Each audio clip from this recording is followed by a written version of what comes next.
नमस्कार दोस्तों, इतिहास गवाह है में आपका स्वागत है। तो आज हम कहानी आगे बढ़ाएंगे and we will talk about the connection of Islam to the Temple Mount. और यहाँ पे हम शुरू करेंगे प्रॉफिट मोहम्मद और इस्लाम की कहानी। तो प्रॉफिट मोहम्मद का जन्म 570 एडी में मक्का में हुआ था और मक्का में ये कुरैश ट्राइब में जन्मे थे। इनके जो पिताजी थे वो कुरैश ट्राइब के लीडर थे, बट उनकी मृत्यु इनके बर्थ के कुछ ही महीनों बाद हो जाती है। एंड जब ये 6 साल के होते हैं तो इनकी मदर अमीना की भी डेथ हो जाती है। And therefore he is raised by his grandfather. Prophet Muhammad is raised by his grandfather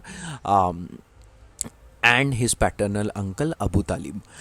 अब जब ये अराउंड 40 ईयर्स के होते हैं तो देखिए, मतलब जो भी एक महान आत्मा होती है दुनिया में, जितने भी प्रॉफिट्स आए हैं वो थोड़े से मतलब उनको एक सेक्लूजन में जाने की आदत होती है, ध्यान चिंतन करने की एक उनकी आदत होती है। तो इन्हें भी ऐसी आदत थी कि पास में मक्का के पास में हीरा केव्स में जाकर ये ध्यान चिंतन करते थे। और कहते हैं कि जब ये 40 इयर्स के थे तब इन्हें जिब्राइल फरिश्ते ने रिवलेशंस देना शुरू किए।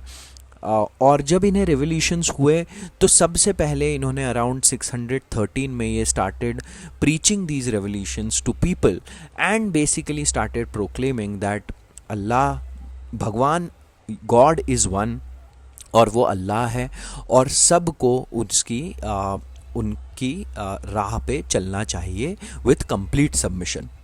प्लस इन्होंने कहा कि जो पहले प्रॉफिट्स आए हैं वो भी मेरी तरीके से ही मैसेंजर्स ऑफ अल्लाह हैं। तो इनका कहने का मतलब था जो यीशु हैं, मतलब जीसस हैं, ईसा हैं, मूसा है और इब्राहिम है, वो सब भी मेरी तरीके से ही अल्लाह के ही मैसेंजर्स हैं।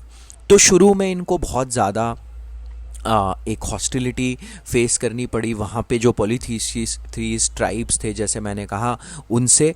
और इसके कारण, उन हॉस्टिलिटीज़ के कारण अराउंड 622 एडी ये याथ्रिब चले जाते हैं अपने कुछ फॉलोअर्स को लेकर। और याथ्रिब है मदीना का ही नाम और इस इवेंट को हिजरा कहते हैं। और इसलिए ही जो कैलेंडर है, इस्लामिक कैलेंडर है, उसको हिजरी कैलेंडर भी कहा जाता है। तो ये जो इवेंट है इसका नाम होता है हिजरा इन इस्लामिक कैलेंडर।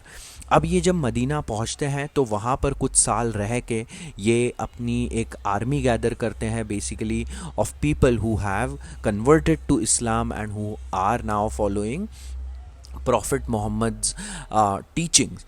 और फिर ये मक्का वापस लौटते हैं, जहाँ पर ये बिना किसी लड़ाई के लोग इनकी बातें एक्सेप्ट कर लेते हैं and they also convert to इस्लाम।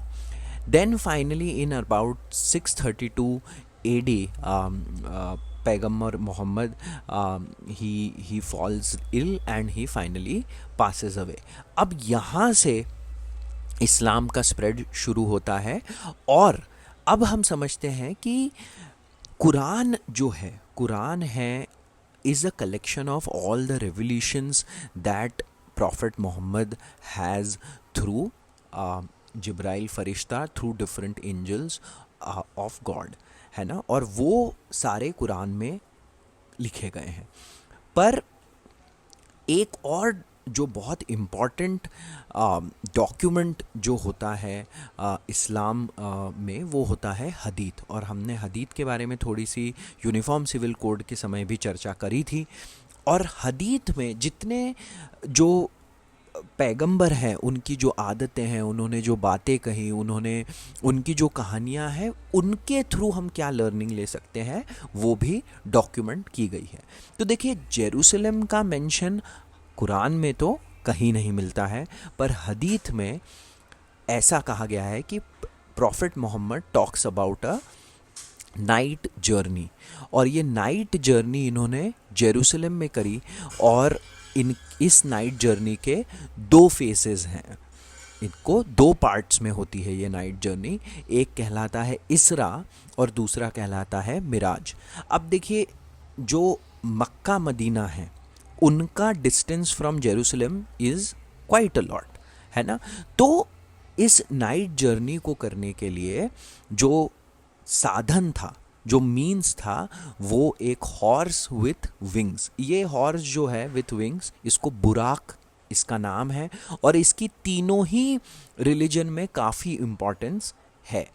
तो ये जो हॉर्स है इनको फरिश्ते ने दिया, और उसकी मदद से उस घोड़े पे बैठ के ये जेरूसलम पहुंचते हैं, जहां पर पहला जो पार्ट है इसरा, उसमें क्या है कि ही प्रेज विथ, वो वहां पर दूसरे जो प्रॉफिट्स हैं उनके साथ नमाज अदा करते हैं। और जो दूसरा पार्ट था मिराज, उसमें basically prophet Muhammad sits on this horse and ascends to heaven where he meets Allah and other messengers and then makes his way back. अब जब ये नमाज अदा कर रहे थे पहले पार्ट में इसरा में, तब ये बुराक को एक जहाँ दीवार पे बांधते हैं, वो दीवार है Western Wall according to Islamic मान्यता। ये ऐसी मान्यता है कि बुराक को उन्होंने वेस्टर्न वॉल, जिसे हम वेलिंग वॉल के नाम से भी जानते हैं इन जूइश ट्रेडिशन, तो उस वॉल से इन्होंने बुराक को बांधा, जहां इन्होंने नमाज अदा करी अपने पहले पार्ट ऑफ द जर्नी में इसरा में। वो ही जगह अल अक्सा मस्जिद है, ऐसी एक मान्यता है। और जो जहां से बुराक असेंडेड टू द हेवन, वो एक पत्थर है, और वो पत्थर ही आज डोम ऑफ रॉक जो एक मॉन्यूमेंट है उसके अंदर है। और ये दोनों ही अल अक्सा मस्जिद और डोम ऑफ द रॉक आज टेम्पल माउंट पर है, ठीक है, और टेम्पल माउंट जेरूसलम में है। और डोम ऑफ द रॉक के बगल में एक और छोटा सा डोम है जिसको डोम ऑफ द चेन्स भी कहा जाता है। तो डोम ऑफ द चेन जो है उसकी इम्पोर्टेंस जूइश कल्चर में है, और ऐसा मानते हैं कि dome of the chain was the seat of justice for king Solomon, है ना। तो यहाँ से हमको समझ में आता है कि अब देखिए, अब जो टेम्पल माउंट है उसका इस्लाम से क्या कनेक्शन है, ये अब हमको अच्छे से समझ में आ गया कि डोम ऑफ द रॉक, अल अक्सा मस्जिद और जो वेस्टर्न वॉल है, उन तीनों का ही हदीत में हमको कनेक्शन मिलता है। तो अब होता क्या है कि अल्टीमेटली इस्लामिक एम्पायर, जैसे ही इस्लाम स्प्रेड करता है, जब पैगंबर Muhammad passes away in 632 AD, और फिर 638 एडी में उमर, जो उनके जो इस्लामिक एम्पायर के दूसरे खलीफा होते हैं, he conquers Jerusalem and he calls Temple Mount Al Haram Al शरीफ। तो टेम्पल माउंट को अल हरम अल शरीफ भी कहा जाता है। एंड ही ऑल्सो रिमूव्स, इस समय से जूस पे जो रेस्ट्रिक्शंस लगे हुए थे, and since they were exiled from Jerusalem, तो वो एग्जाइल ख़त्म हो जाता है and Jews can now make their way back to Jerusalem. इसके बाद से Jerusalem for most parts after 638 AD, except for a brief period during crusades, Jerusalem stays under Islamic rule.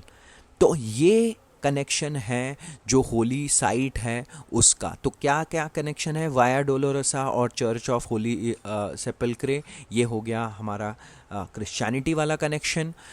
जो डोम ऑफ द चेन्स है, वेलिंग wall है जिसके पीछे कहते हैं पुराना टेम्पल, जो पहली बार टेम्पल बिल्ट हुआ था वो वहीं हुआ था, वेलिंग वॉल के पीछे, वेस्टर्न वॉल के पीछे।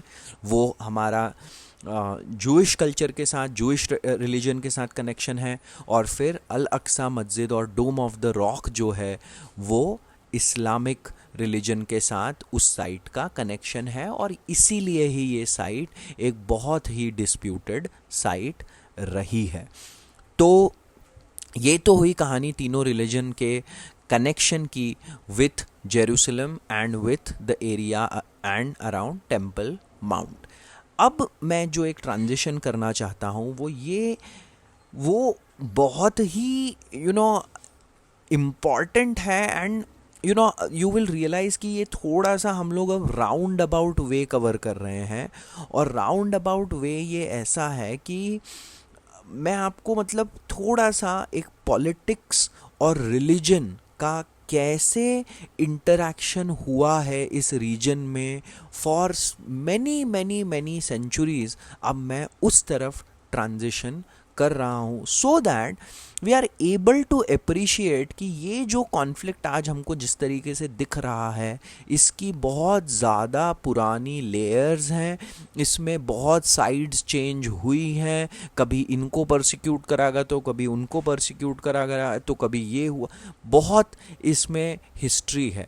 और I want to take this opportunity for all of us, for the audience to understand that interaction between religion and politics।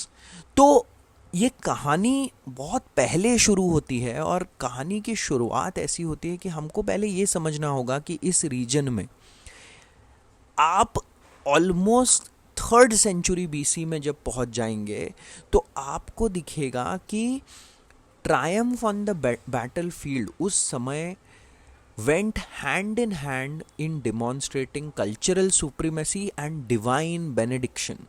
Divine benediction का मतलब क्या है कि जो कल्चर या जो राजा ट्रायम्फेंट हो रहा है, जीत रहा है बैटलफील्ड पे, वो ऐसे दिखाना चाहता है कि एक पर्टिकुलर रिलीजन या पर्टिकुलर मान्यता हमको है, and that is supreme over तुम्हारी जो रिलीजन है, या तुम जिन गॉड्स को मानते हो, या जो तुम कल्चर को फॉलो करते हो। और इसलिए जो प्रीस्ट्स हैं उनका बहुत ज़्यादा अथॉरिटी है, उनके पास बहुत ज़्यादा पॉलिटिकल पावर है। कहने का मतलब ये है कि अगर तुम्हारे सोसाइटी की रक्षा सही भगवान कर रहे हैं तो तुम्हारी सोसाइटी की या तुम्हारे कल्चर की जीत होगी, है ना। और ये शुरुआत कहाँ से होती है, आप 3rd सेंचुरी BC में देखेंगे कि when king Ashoka when he champion Buddhism, तो Buddhism started spreading and it went as far as Syria. ठीक है, सीरिया तक पहुंच गया। मैं आपको बस अभी ये एग्जाम्पल दे रहा हूं कि किस तरीके से रिलीजन स्प्रेड होते जाते थे। तो बुद्धिज्म सीरिया तक गया on in the west and Xinjiang province in China, वहाँ पर भी बुद्धिज्म बहुत ज़्यादा स्प्रेड हुआ। जैसे एक सेक्ट होती है थेरेपिटे इन इजिप्ट, जो बहुत जिसका क्लोज रिजेम्बलेंस है बुद्धिज्म से। Therapeutae ultimately are Jews but they have a close resemblance with Buddhism. मतलब कहा जाता है कि हो सकता है कि ये पहले बुद्धिस्ट थे कुछ लोग, ये community, and then they later converted to Judaism, है ना। अच्छा, ये कैसे होता था ये spread of ideas and religion उस समय? It would spread through trade routes, through merchants, through monks, through travellers, है ना। वो लोग ये बिलीव्स लेके आगे बढ़ते जाते थे। और होता ये था कि merchants and Monks and travellers needed dependable chain of stopping points, है ना। आप बहुत लंबी यात्रा कर रहे हैं तो आपको पता होना चाहिए ना कि यहाँ पर सेफ है, यहाँ पर हम रुक सकते हैं, यहाँ पर ये आएगा वो आएगा। तो इसलिए क्या होता था, monasteries, stupas, churches, they would develop along the trade routes। और जहाँ जहाँ ये सब चेक पॉइंट्स होते थे उनके अलॉन्ग ये डेवलप होते चले आते थे। और जो भी उस टाइम रूलिंग डायनेस्टी होती थी वो इनको एंडाउमेंट्स देती थी, वो इनको प्लेस ऑफ वर्शिप्स को कभी या तो खुद ही अपना लेती थी या उनको सपोर्ट करती थी।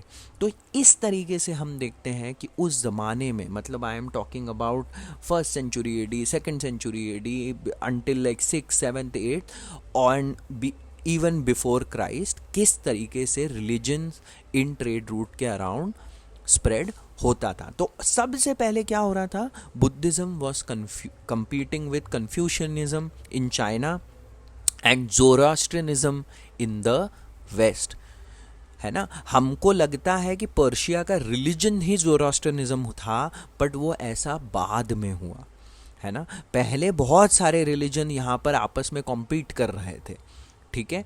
बट होगा क्या, अब धीरे धीरे धीरे करके जब ट्रेड होना शुरू होगा पर्शिया में, तो इट विल गैल्वेनाइज पर्शिया, इससे बहुत इकोनॉमिक गेन्स होंगे और वहाँ पर एक नई डायनेस्टी जन्म लेगी जो ससैनियंस कहलाएगी। आपने ससानियंस डायनेस्टी का नाम सुना होगा।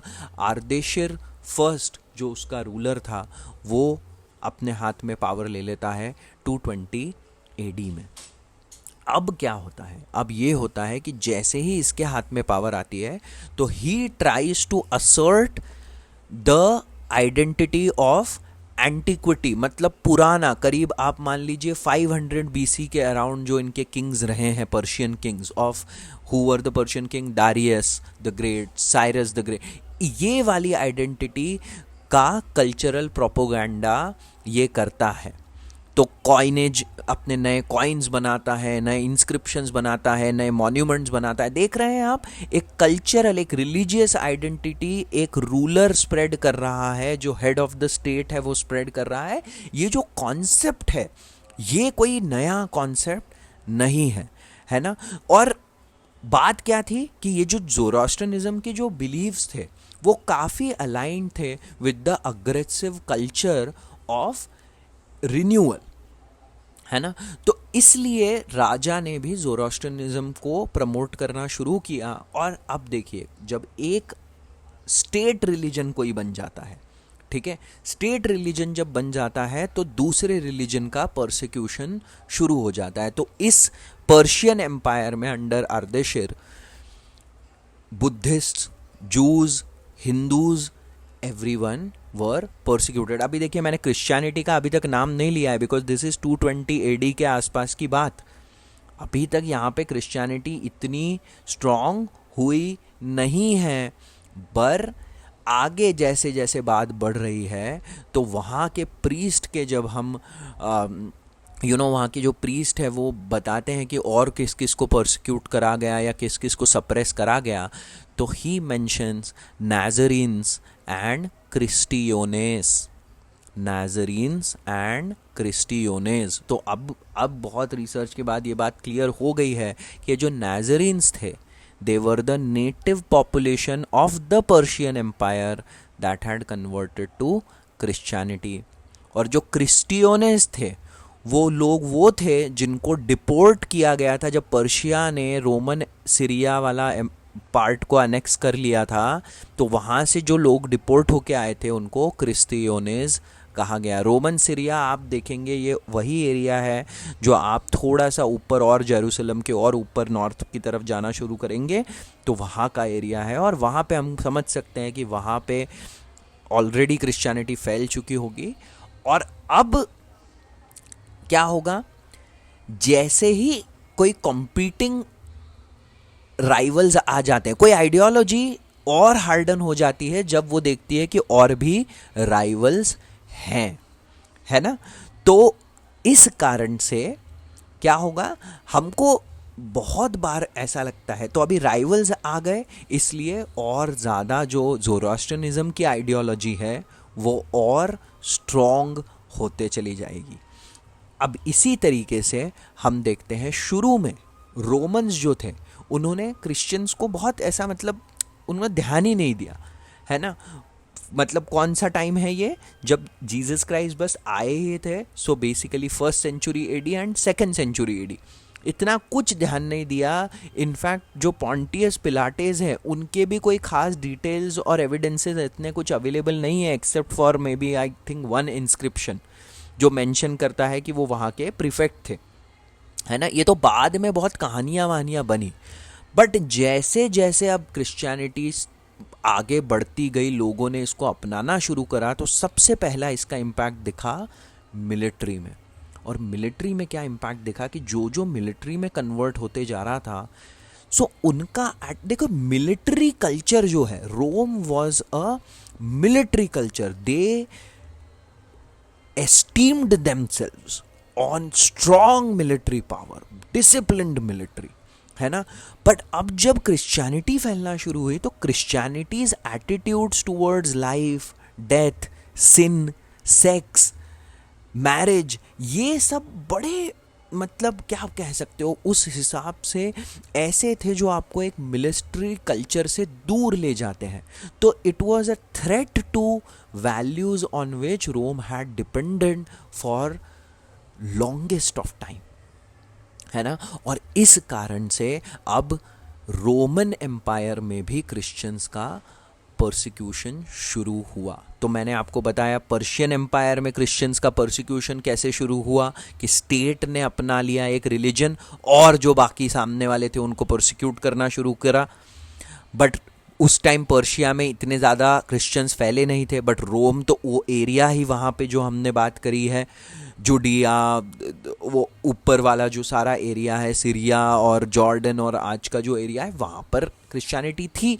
तो वहाँ पे जब प्रॉब्लम शुरू हुई तो heavy persecution of Christians in Roman Empire हुआ और बहुत ज़्यादा Christians were massacred in 1000 and even for sometimes for public entertainment, है ना। तो इसलिए जब क्रिश्चियनिटी का जो फर्स्ट स्प्रेड है हम देखते हैं, हमको लगता है कि क्रिश्चियनिटी सबसे पहले वेस्ट में स्प्रेड हो गई होगी। ऐसा नहीं है। एक्चुअली क्रिश्चियनिटी सबसे पहले ईस्ट में स्प्रेड हुई through Jewish communities living in Mesopotamia since the Babylonian exile. Remember Babylonian attack हुआ था टेम्पल पे और उन्होंने डिस्ट्रॉय कर दिया था। तो एग्जाइल जो हुए थे वो कम्युनिटीज़ मेसोपोटामिया में सेटल हो गई थी। और मेसोपोटामिया क्या है? Northern part of Turkey, Iran, Armenia, Azerbaijan और जॉर्जिया, ये वाला जो एरिया है इसको हम मेसोपोटामिया उस समय जो है वो कहेंगे। और यहाँ पे भी ट्रेडर्स वर इंस्ट्रूमेंटल। एंड जब यहाँ पे क्रिश्चियनिटी स्प्रेड हुई, और क्यों? क्योंकि इन्होंने जीसस का मैसेज उस लैंग्वेज में इनको मिला, और बिकॉज जैसे मैंने कहा था क्रिश्चियनिटी और जुडाइज़म का कनेक्शन तो था ही पहले से, तो यहाँ के लोग क्रिश्चियनिटी में कन्वर्ट हुए। और जैसे जैसे अब क्रिश्चियनिटी ईस्ट की तरफ मतलब पर्शियन एम्पायर में स्प्रेड होगी तो यहाँ पे क्रिश्चियनिटी के अगेंस्ट वायलेंस भी शुरू हो जाएगा। अब देखिए बहुत मज़ेदार बात है ये। Zoroastrianism became a state religion of Persia.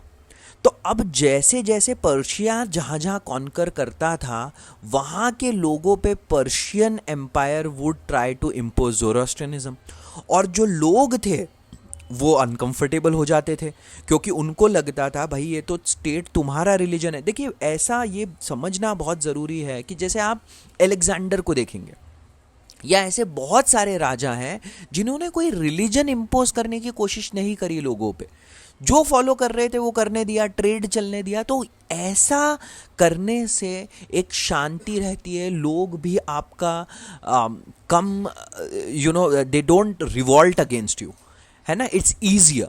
But as soon as Persia started conquering the adjacent kingdom and started imposing Zoroastrianism, तो उसके काउंटर रिएक्शन में ही बहुत सारे लोग अडॉप्टेड क्रिश्चियनिटी। आप सोच रहे हैं कैसे ये इक्वेशन कैसे होती है, how politics and religion keep interacting. And this I am talking in like 3rd century AD, है ना, 2nd century AD। All of this time हम देखते हैं कि एज अ काउंटर लोगों ने क्रिश्चियनिटी अडॉप्ट करी। अब जो सबसे बड़ा हमने जो डिस्कशन किया था वो था बिटवीन 300 एंड 400 AD में कॉन्स्टेंटाइन्स कन्वर्जन टू क्रिश्चियनिटी, जो हमने पिछले एपिसोड में डिस्कस किया। अब आपको लगेगा कि कॉन्स्टेंटाइन के कन्वर्जन से तो क्रिश्चियनिटी को बहुत फ़ायदा हुआ होगा, बट देखिए होगा क्या। कॉन्स्टेंटाइन जैसे ही कन्वर्ट होगा क्रिश्चियनिटी में, वो क्या करेगा कि ही विल ईज रिस्ट्रिक्शंस। यहाँ पे भी अब देखिए एक स्टेट रिलीजन अडॉप्ट कर लिया एक रोमन किंग ने। रोम ने अभी तक कोई स्टेट रिलीजन अडॉप्ट नहीं किया था। रोमन गॉड्स होते थे, वो पॉलीथीइस्टिक कल्चर था, पेगन गॉड्स होते थे, तो वो उनका काम वैसे चल रहा था। बट जब राजा ने ही एक स्टेट रिलीजन अडॉप्ट कर लिया जो मोनोथीइस्टिक रिलीजन है, तो और जब क्रिश्चियनिटी पे उन्होंने रिस्ट्रिक्शंस को थोड़ा इजी कर दिया तो क्या हुआ, Constantine now started projecting himself as protector of Christians. और इससे क्या होगा, अब पर्शियंस विल रिएक्ट, और Persian will react by suppressing the Christians in their kingdom. तो पहले क्या करता है कॉन्स्टेंटाइन, एक शापुर सेकंड जो पर्शियन एम्परर रहता है उसको एक वार्निंग भेजता है कि अपने जो पर्शिया में जितने क्रिश्चियंस हैं उनको तुम प्रोटेक्ट करके रखो। ये 330 एडी के आसपास की बात है जब कॉन्स्टेंटाइन कन्वर्ट हो चुका है, ठीक है। अब जब वो पहले तो वार्निंग टाइप कुछ भेजता है और जब नहीं करता तो इन्वेड करना शुरू करता है पर्शियन एम्पायर को। और वो क्या करता है, जब इन्वेजन के लिए जाता है तो अपने साथ एक बिशप्स की टीम ले जाता है। आपने अगर एज ऑफ एम्पायर्स कभी भी खेला होगा तो उसमें क्या होता है ना, मॉन्क्स की एक टीम होती है, राजा हर एक जो प्लेयर है वो अपना मॉन्क्स को कन्वर्ट करने के लिए। तो ये बिशप्स को बोलता है कि तुम अपने साथ आर्क ऑफ कोविनेंट कैरी करो। आर्क से आपको याद आया होगा, ये वही आर्क है जो वुडन बॉक्स है जिसके अंदर 2 टैबलेट्स रखे हुए। अब ऐसा है कुछ नहीं, बट अब ये एक ऐसा मान्यता है कि ये वो आर्क है। तो he asked them to carry a ark of covenant. और बेसिकली वहाँ के जो पर्शियन एम्पायर के क्रिश्चियंस होते हैं वो खूब सेलिब्रेशन करने लगते हैं कि भाई हमारा तो मतलब अभी उद्धार होने वाला है, क्योंकि अब तो क्राइस्ट का ही फॉलोअर हमको बचा लेगा, ये वो। बट बीच में क्या होता है, Constantine falls ill and dies, ठीक है। और जैसे ही ऐसा होता है तो Persian Empire which is now under duress from Roman Empire just because he is coming to protect Christian, they heavily start persecuting the Christians within the Persian Empire. Mass execution start होते हैं और इस तरीके से politics और religion हमको interact करते हुए मिलता है from the perspective of just Christianity, from just Christianity.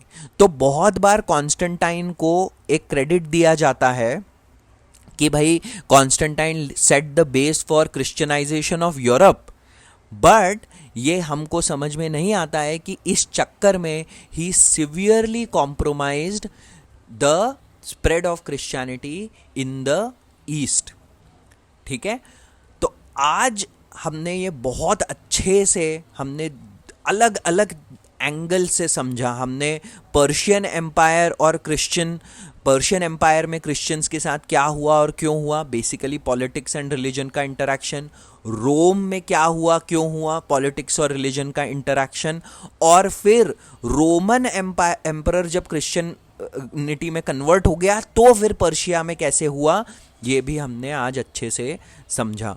So I think आज का एपिसोड मैं यहीं पर पॉज करूंगा। थोड़ा सा अभी हम और the spread of Christianity in the east discuss करेंगे और भी थोड़ी सी मज़ेदार कहानी अगले एपिसोड में हम डिस्कस करेंगे। बट मैं आपको एक ही थॉट के साथ छोड़ के जाना चाहता हूँ कि how attitudes change based on who is ruling, which religion becomes dominant, how they become dominant, ये ज़रूर सोचिएगा। ये आज के फिनोमेना नहीं है, ये बहुत सालों से सदियों से इस तरीके से चेंज होते आ रहे हैं। सुनने के लिए आपका बहुत बहुत धन्यवाद। Until next time, जय हिंद।